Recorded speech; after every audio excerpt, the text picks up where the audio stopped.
बाबा फरीद। कोई बन गया रौनक पखियां दी, कोई छोड़ के शीश महल चलिया। कोई पलिया नाज ते नहरियां विच, कोई रेत गरम ते थल चलिया। कोई भुल गया मकसद आवन दा, कोई करके मकसद हल चलिया।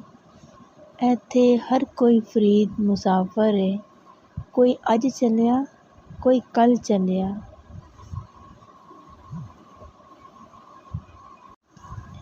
बाबा फरीद। कोई बन गया रौनक पखियां दी, कोई छोड़ के शीश महल चलिया।